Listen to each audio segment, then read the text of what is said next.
what role can university students play? Well, you know, over the years, students have very often been at the forefront of struggling against repression, violence, human rights violations, and so on. I mean, a striking example is the civil rights movement. It didn't start with Martin Luther King's famous speech in Washington. It started in the modern, of course, goes way back, but in the modern period, it started with students sitting in at lunch counters, black students sitting in at lunch counters, students organizing to ride in freedom buses through the South to try to register voters. Now, this was no joke. I mean, people were beaten, killed. You know, it's not like demonstrating here. The main element in the civil rights movement was the SNCC, the Student Nonviolent Coordinating Committee. A group of black students, some white students later joined. And it's not the only case.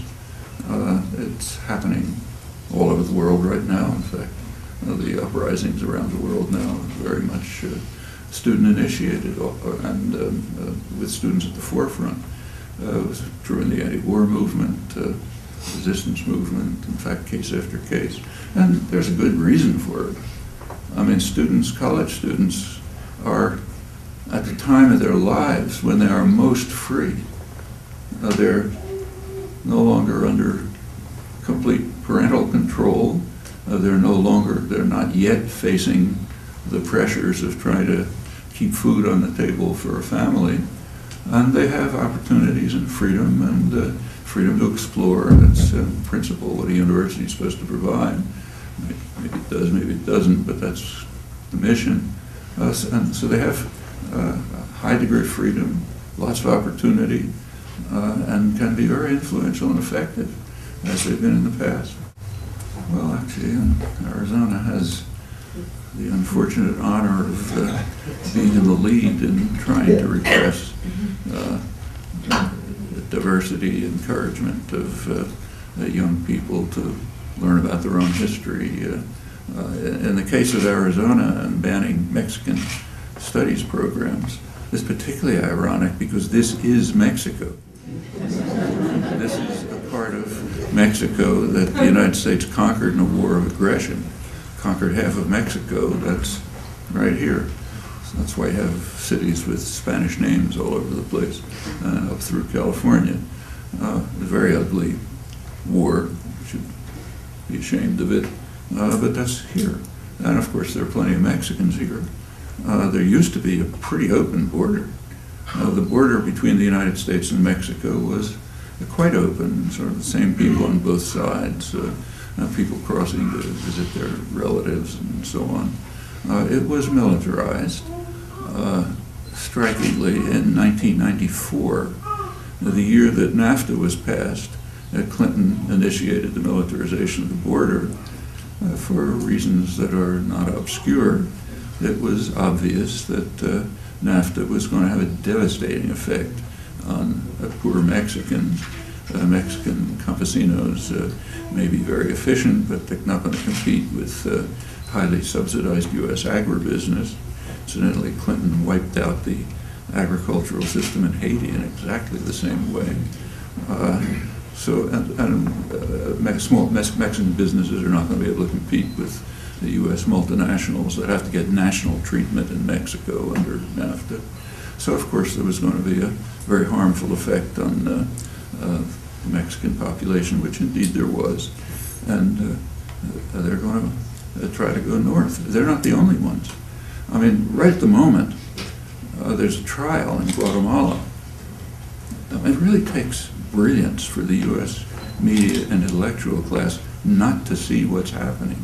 There's a trial in Guatemala right now of Rios Montt, who is the worst killer, the most vicious killer in the early 1980s in what amounted to genocide in the Mayan highlands.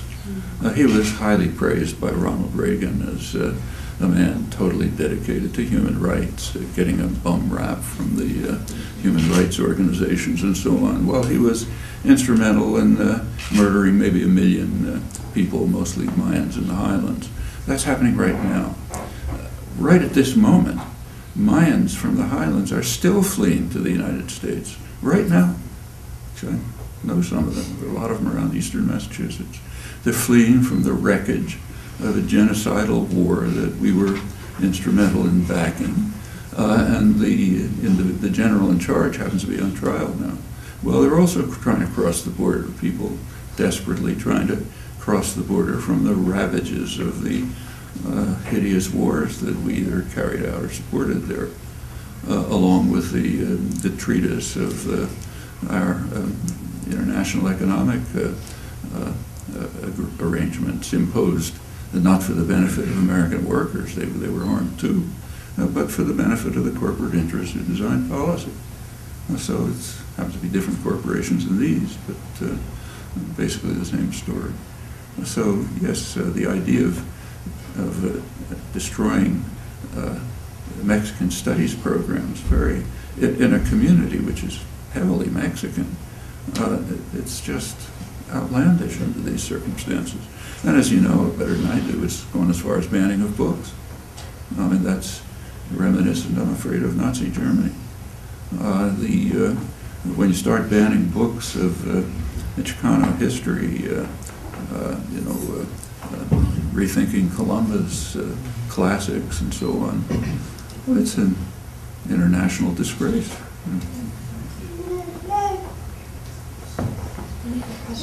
Professor, what do you think of the connection between, talking about corporations along the border, what are some of the connections you see in Arizona and other states of corporations colluding with legislature to create some regressive policies? To create regressive policies? Well, unfortunately, that's the way American politics works. It has for a long time. I mean, it's a formally democratic society, but the role of concentrated wealth, corporate wealth particularly, in influencing and directing policy has always been substantial, and in the past 30 years has just gone out of sight. I mean, there's a big change in the American economy back in the 1970s, a major shift from production for use here to offshoring of production and the financialization of the economy.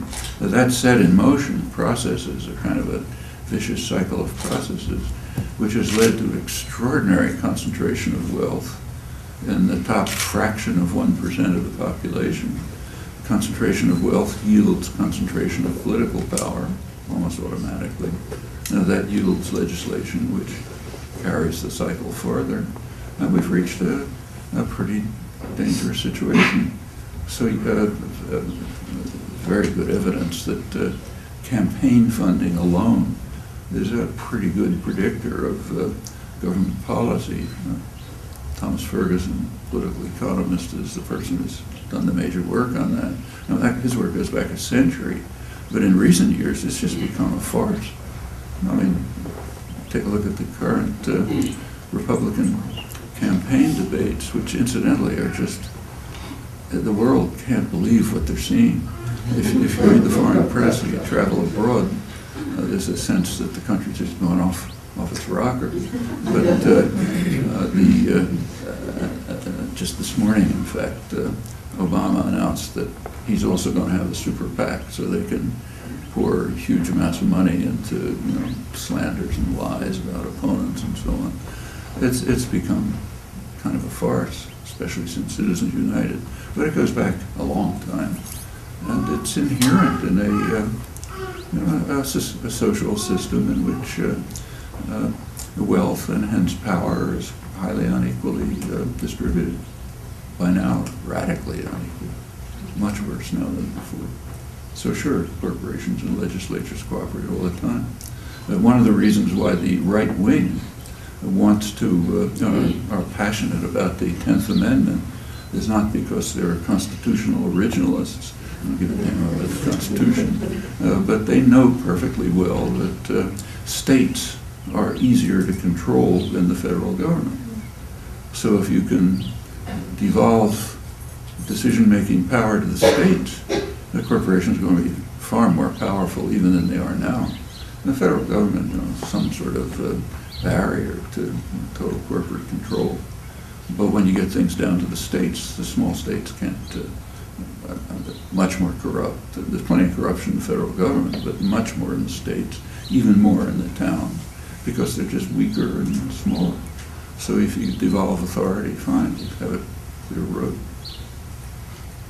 So we'll take our last question from Isabel.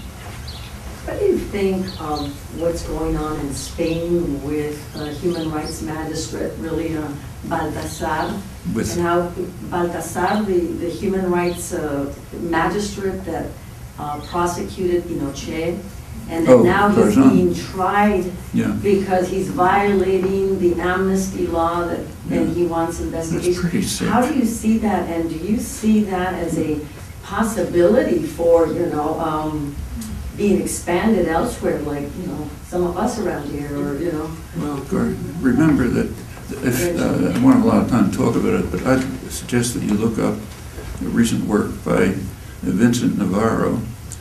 You can find it on the web. He's a professor at Johns Hopkins, Spanish originally, in anti-fascist exile. And he's been writing about this recently, giving the background. What's happening, for those of you who don't know, is that there was a kind of a real crusading Spanish judge who was extending universal jurisdiction principles, which exist but nobody applies to, the ability to try people for major human rights abuses anywhere, not just in the place where they committed them. The famous case was Pinochet, the dictator who was installed, incidentally, by the United States on what in Latin America is called the first 9/11, 9/11, 1973, which by any standards and any dimensions was much more severe than what we call 9/11, both in its immediate costs and its international consequences. Anyhow, the democratic government of Chile was overthrown, brutal, vicious dictatorship was introduced, major international terror center was set up, carried out terror all over the continent, even in Europe. Finally, Garzón went after the dictator and had him ultimately tried. And he has done several things of that kind. He is now under trial himself, and the reason is that he turned his attention to Spain. He turned his attention to the criminals in Spain who were carrying out horrendous atrocities under the Franco dictatorship. And when you get close to home, the bars start coming down pretty fast, and that's true here too. That's why nobody's being even contemplated any trials for the crimes of the Bush administration, or the Obama administration can't do it, or even worse ones in the past, much worse ones. So Garzón started looking at the crimes under Franco, which is not that far back. Franco dictatorship goes to the mid-70s. And then he began running into the establishment, the major Spanish establishment, and they reacted sharply, as you'd expect, partly because Spain has never really extricated itself from the structure of the dictatorship. It takes time. Same's true in Chile. In Chile, it's they've had about 20 years of formal democracy, but you can just feel the structure of the dictatorship everywhere. People are afraid and so on. That's why, incidentally, going back to the first question, there's a great student movement in Chile, which is finally breaking the barriers on this. They're one of the most important in the world. But and in Spain it hasn't. There's also a youth movement in Spain, the Indignados, but which are kind of breaking down the structures of the dictatorship, but they're still there. And as soon as Garzón got to Spanish crimes, the roof fell in. Now, he's under indictment. I should say that some of the things that go on in Spain are mind-boggling. So, for example, there's a national academy of I don't know, biography or something like that, a major document. They recently came out with a scholarly volume of biographies of major figures, serious scholarship, National Academy. You take a look at it. Take a look at Franco, at the entry under Franco.